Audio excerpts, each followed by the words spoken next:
श्री कृष्ण मित्रों, आज 18 जुलाई वामन द्वादशी है। द्वादशी के दिन द्वादशी कथा सुनकर अगर पारण किया जाए या द्वादशी कथा सुन ली जाए तो भगवान विष्णु की विशेष कृपा बरसती है। आइए किस उद्देश्य से प्रभु ने वामन अवतार लिया था, इसकी पूर्णता कथा के बारे में जानते हैं। कथा आरंभ करने के पहले आप सभी से निवेदन है, कृपया मेरी वीडियो को लाइक एवं सब्सक्राइब अवश्य कर दीजिएगा। आइए कथा के बारे में जानते हैं।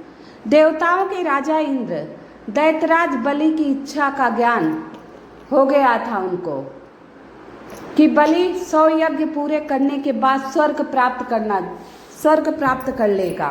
अब इसका डर भगवान इंद्र के मन में बैठ गया और वो फिर भगवान विष्णु की शरण में गए। इंद्र भगवान विष्णु की शरण में गए, बोले भगवान, राजा बलि 100 यज्ञ पूर्ण करके स्वर्ग पर भी अपना अधिकार जमा लेगा, ऐसे में हम कहाँ जाएंगे?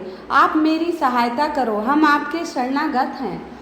ऐसा सुनकर भगवान विष्णु ने उनकी सहायता करने का आश्वासन दिया। बोला, मैं अवश्य आप लोगों की सहायता करूँगा। इसके बाद वह आश्वासन दिए।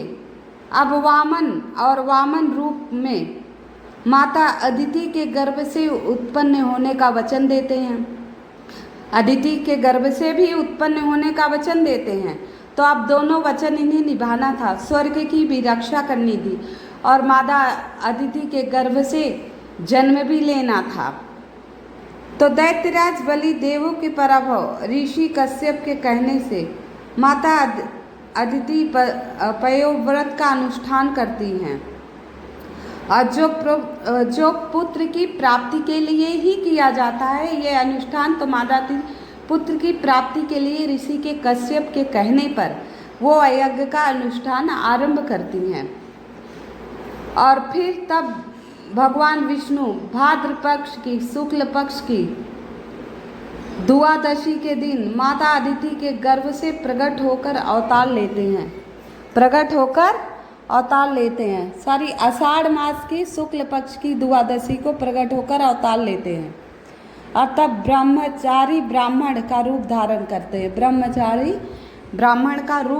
करते हैं। आइए कथा के दूसरे भाग की तरफ चलता है। बलि ने क्यों किया था भूमिदान?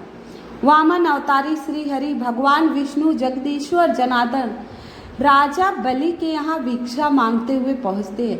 भिक्षाम देहि भिक्षाम देहि भिक्षाम देहि।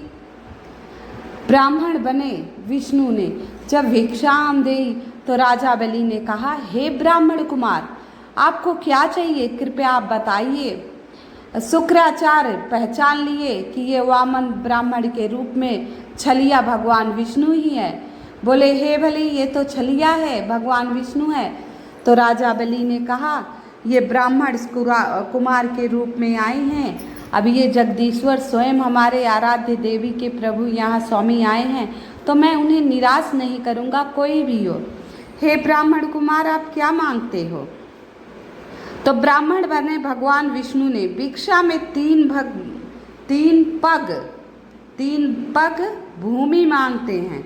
अब वो क्योंकि वामन यानी छोटा बौने का अवतार लिए ही थे, तो पैर उनके बड़े छोटे छोटे प्यारे प्यारे से थे।